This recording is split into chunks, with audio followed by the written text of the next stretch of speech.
"Where's your wife?" That's how my brother opened the call. I glanced at the wall clock. 8:42 p.m. "She's on a business trip," I said. "New York, until Sunday." Silence. Then came his voice, flat, careful. "She's at my hotel, Adam, in Hawaii, room 509. She's not alone." I didn't breathe.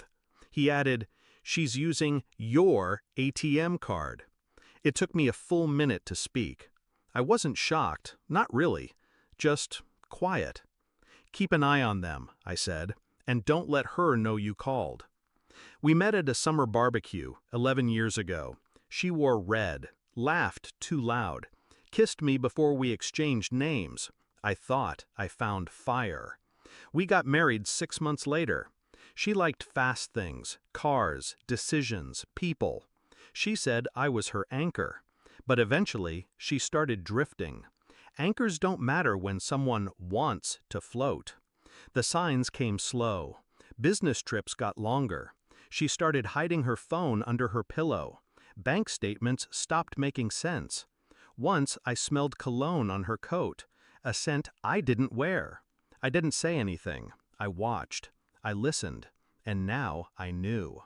My brother, Daniel, runs a resort on the Big Island. We haven't been close in years, but blood's blood. He texted me the name of the guest she checked in with, Jason Klein. I checked her calendar. She had an investor meeting listed, of course. I didn't rage. I didn't cry. I opened my laptop. First, I froze the joint accounts. Left enough for food and cab fare, just enough to sting. Next, I called Daniel. "I need her distracted. Can you upgrade her room? To the presidential suite?" "Exactly. Give her champagne. Tell her it's on the house." He caught on. "You're going to trap her?" I smiled. "No, I'm going to expose her."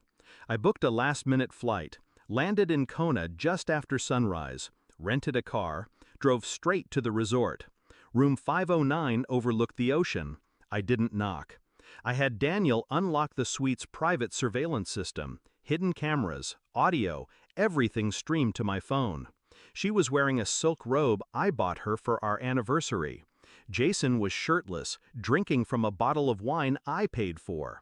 She laughed, head thrown back, carefree, like I never existed.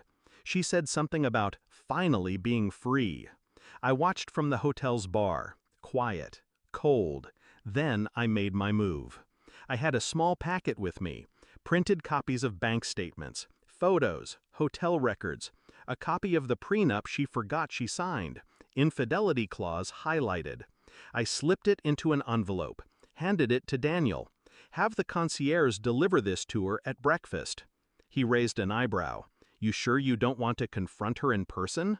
"No," I said. "She'll bury herself just fine." The fallout began fast. 8:17 a.m. She opened the envelope. 8:20 a.m. Jason started yelling. 8:25 a.m. He left the room, slamming doors. And at 8:32 a.m., my phone rang. I didn't answer. She called again. And again. 54 missed calls. Texts flooded in. "I can explain. Please pick up. It's not what it looks like." Then came the rage. "How dare you freeze my accounts? I'm stranded. This is abuse." She should have read the fine print. I walked into the hotel lobby at noon, calm, composed. She was there, disheveled, pale, alone. She ran to me. "Adam." I held up a hand. No words, just a look. She stopped, just like that. I walked past her, sat at the outdoor cafe. She followed. "I made a mistake," she whispered. "He meant nothing." I nodded slowly. "You know what's funny?" I said. "You were always worried I'd leave you for someone else. But I stayed, even when you didn't." Tears welled. Real or not, didn't matter anymore. "You ruined everything," she whispered. "No," I said. "I ended it. There's a difference." I stood. "Checkout is at 11 tomorrow. Try not to steal the towels." Back home, I filed the divorce. With the prenup violation, she gets nothing. No house, no spousal support, just her own mess.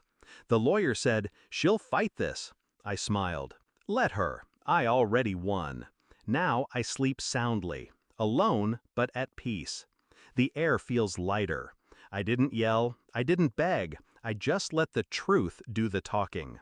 She chose a beach fling over a life we built. She tried to lie, to take, to run. But I had one thing she didn't: control. She hasn't called since the court ruling. Last I heard, Jason blocked her too. Figures. You play with fire, you end up alone on a beach with nothing but regrets, and a canceled card. As for me, I built back quietly, smarter, stronger. She had the sun, but I had the storm, and I brought it with silence.